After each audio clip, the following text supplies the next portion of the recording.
A gente conversa agora com o promotor de justiça do Ministério Público do Distrito Federal e Territórios, doutor Bernardo Matos. Meu caro, seja bem-vindo, muito bom dia. Muito bom dia para você e para todos os ouvintes, Bruno, Mariana. Estou aqui para contribuir para o esclarecimento da população sobre o que for necessário. Bom dia, doutor Bernardo. E também estamos na linha com o presidente do Sindicato Servidores e Empregados da Assistência Social, Cleiton Avelar. Meu caro, seja bem-vindo. Obrigado, Bruno. Bom dia, Bruno. Bom dia, Mariana. Bom dia, doutor Bernardo e ouvintes. Bom dia. Bem, promotor, eu queria que o senhor explicasse essa recomendação que está sendo feita pela Procuradoria para que o governo do Distrito Federal implemente as medidas para garantir o acesso da população aos serviços do CRAS, Centro de Referência de Assistência Social. Já não é de hoje que a gente tem problemas nesse tipo de atendimento. Por que ainda, promotor, uma recomendação e não uma ação para que obrigue o governo a prestar esse serviço direito?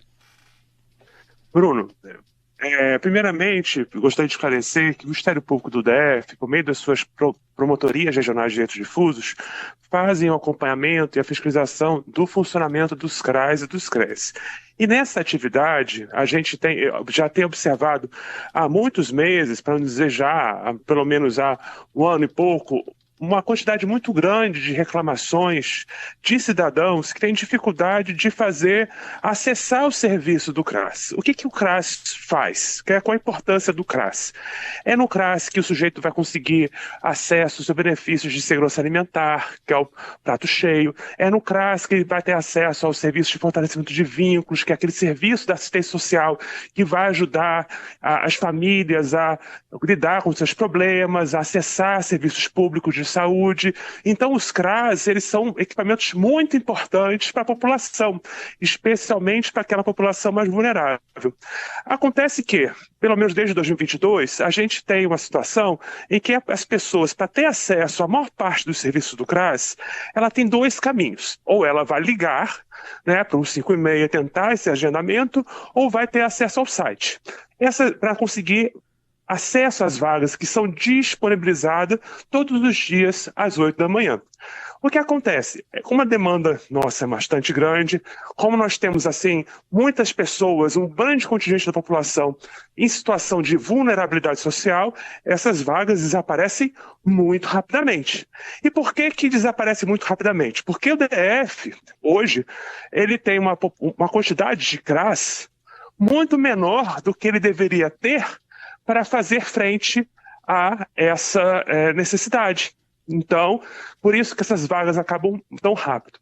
O problema é que essa recomendação, chegando finalmente na questão da recomendação, que a gente busca dialogar com as sedes, dialogar com o GDF para fomentar a melhoria da política pública é que se a pessoa, temos uma grande população que é vulnerável, os clientes principais do CRAS são pessoas vulneráveis, uma parcela importante dessa população não tem habilidade seja com telefone, seja o celular, basta pensar pessoas idosas, pensar pessoas com deficiência e não consegue fazer esse agendamento. E daí o grande volume de reclamações que nós recebemos, que a ouvidoria do DF recebe, que vocês aí da imprensa certamente também recebem, e que essas pessoas têm uma dificuldade, talvez as pessoas que mais precisam desse acesso, têm uma dificuldade muito grande para conseguir acessar. Agora, daí a recomendação, Bernardo, em que a gente... Desculpe interrompê-lo, mas só para voltar um pouquinho atrás, eu acho que é importante a gente lembrar que antes desse agendamento, como ele é feito hoje, era feito de forma presencial, com filas em algumas unidades aqui do Distrito Federal, o que levou a uma crise muito grande, ao ponto da gente ter tido um caso de uma senhora morrer esperando na fila do CRAS. Isso foi um trauma para toda a cidade e depois desse caso, o governo do Distrito Federal veio com essa solução, do atendimento digital, que, pelo que eu estou entendendo, não está resolvendo. Então, qual seria a solução para isso? Então, Bruno, o importante é a gente partir do diagnóstico do problema. Havia um problema das filas, que decorre, menos na perspectiva do Ministério Público, da falta da quantidade suficiente de CRAS, e como é que você resolve isso? A nossa sugestão, porque quem tem que apresentar a solução para o problema não é o órgão de controle, que é o Ministério Público, é o gestor, né, a partir do diagnóstico de um problema. As coisas como estão não podem seguir, né? Se eles vão disponibilizar uma parcela de vagas para ser agendado presencialmente, ou se eles vão arranjar uma outra solução, é por isso que a gente cobrou deles um plano de ação e demos um prazo para que eles façam esse plano de ação. Você me perguntou logo no começo, por que a gente não entrou com uma ação de imediato? Porque a gente entende que a nossa situação tem que ser progressiva. Tenta-se o diálogo, não funciona o diálogo, entra-se com uma recomendação, e se ela não for atendida, a gente entra com uma ação civil pública. Não tem problema. O importante é que o direito da população seja preservado. Sim. Eu queria ouvir também a participação aqui do Cleiton Avelar, presidente do Sindicato dos Servidores. Já há algum tempo a gente fala com o Cleiton sobre essa situação e parece que a gente fica rodando no mesmo lugar, Cleiton. Por que não resolve? Bruno, eu quero enaltecer a iniciativa do Ministério Público em intervir nesse tema. Eu li com bastante atenção aqui o documento, né, do Ministério Público e vi que um dos muitos considerandos que foram colocados aqui foram 3 relatórios técnicos produzidos pelo próprio Ministério Público. E ontem eu entrei em contato para ver se consegui acesso, né, a esses relatórios e fui informado de que eles ainda não estão disponíveis. O ponto principal é uma demanda gigantesca e uma capacidade muito limitada de atendimento. Eu vou pegar o número que foi oferecido aqui pelo Ministério Público da quantidade de reclamações. Foram 5.939 reclamações referentes ao primeiro semestre de 2025.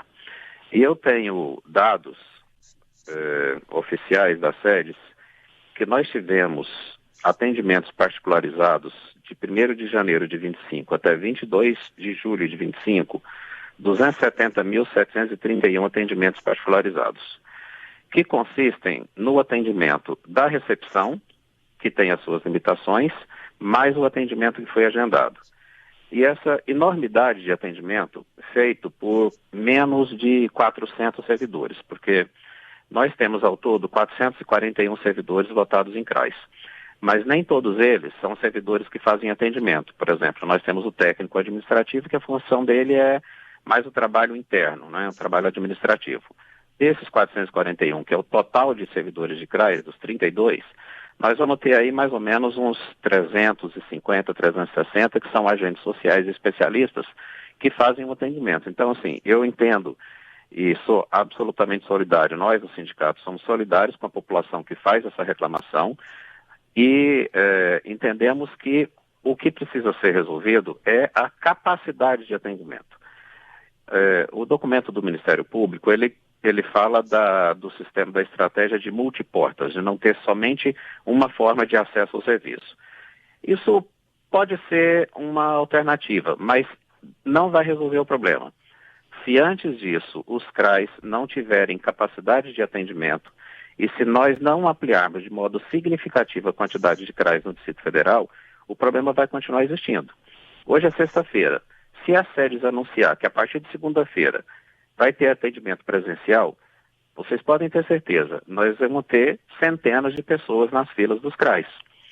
E eu concordo com o Ministério Público que essa forma de acesso somente pelo 156 e somente pelo portal da SEDES, ele é restritivo, mas se nós colocarmos as pessoas na fila, isso também é restritivo, por uma questão muito objetiva. Tem famílias que são, inclusive grande parte, talvez a maioria, são chefiadas por mulheres. Nem sempre a mulher tem condição de deixar os seus filhos em casa ou com outra pessoa para cuidar para que ela vá para uma fila de CRAs, porque as filas vão se estender pela madrugada. E aí essa pessoa, ela vai ter 2 alternativas. Ou ela não vai buscar o atendimento, porque não tem com quem deixar os filhos, ou ela vai ter que submeter os seus próprios filhos a esse desconforto de passar horas, talvez varar a madrugada numa fila de CRAs.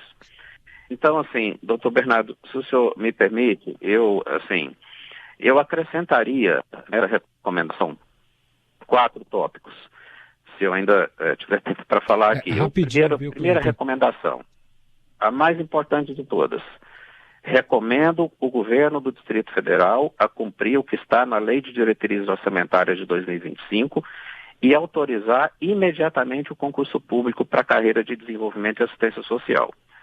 Segunda recomendação, que o governo institua mesa de negociação com o sindicato, porque não adianta nada fazer o concurso, as pessoas entrarem e daí 1 ano, 2 anos, 20% dos que entram saem, porque vão para outras carreiras que são mais atrativas, que foi o que aconteceu com o concurso de 2018.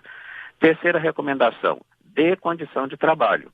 Nós temos alguns CRAs que passaram por uma reforma recente, que estão em boas condições, e outros, né, como o Areal, como Estrutural, como o Riacho Fundo 2, que estão em situação absolutamente precária. E quarta recomendação, o governo tem que intervir no 156, que é um serviço terceirizado que é responsável pela agenda. Por que tem que intervir? Porque é ali que está esse problema terrível de venda de vaga. Às vezes tem uma divulgação de venda de vaga no CRAS. Não é o CRAS que tem venda de vaga. Isso está acontecendo no 156, porque o servidor de CRAS não tem o poder para definir a lista das pessoas que ele vai atender. Cleiton, a lista das pessoas que ele vai atender é definida no 156. Cleiton, até em função do horário, porque a gente tinha combinado aqui com o Dr. Bernardo de liberá-lo, porque ele vai ter uma agenda daqui a pouquinho, e eu queria que ele concluísse com a gente, levando em consideração, inclusive, essas sugestões que foram feitas. Por favor, professor Bernardo, já agradecendo a participação. Muito obrigado, Bruno, e Cleiton também para as colocações. Primeiro, Cleiton, o documento, o relatório, ele vai ser apresentado em breve para a SEDES e logo imediatamente ele vai ser tornado público. Então, vai ser fácil, tanto você quanto Bruno e Mariana se debruçarem sobre ele. Eu vou ponto a ponto nas questões do Cleiton, o que essa recomendação buscou fazer é enfrentar um problema específico de acesso. Existem exatamente os outros problemas que você mencionou. Especificamente, a questão do concurso público. O Ministério Público já fez inúmeras reuniões para fomentar a sua realização, seja com a SEDES e a Economia. Nós estamos atentos e bastante preocupados, reconhecemos que isso é fundamental para o avanço dessa política pública, e também em relação às reformas e à expansão.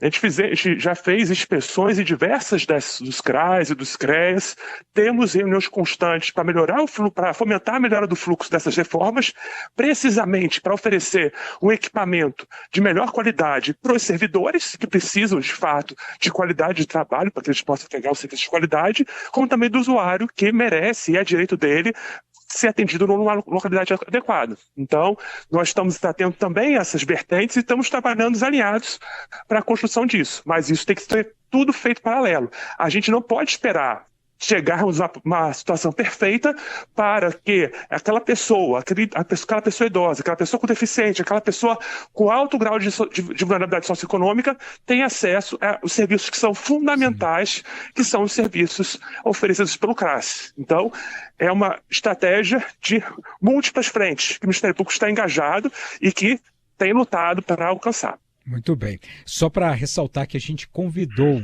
governo do Distrito Federal para participar também dessa conversa, na figura, inclusive, da Secretaria de Desenvolvimento Social aqui do DF, mas eles não disponibilizaram fonte para a entrevista. Espaço fica aberto, portanto, para eventuais respostas. Eu agradeço as participações hoje do promotor de justiça do Ministério Público do Distrito Federal, Dr. Bernardo Matos, e também do presidente do Sindicato dos Servidores Empregados da Assistência Social, Cleiton Avelar.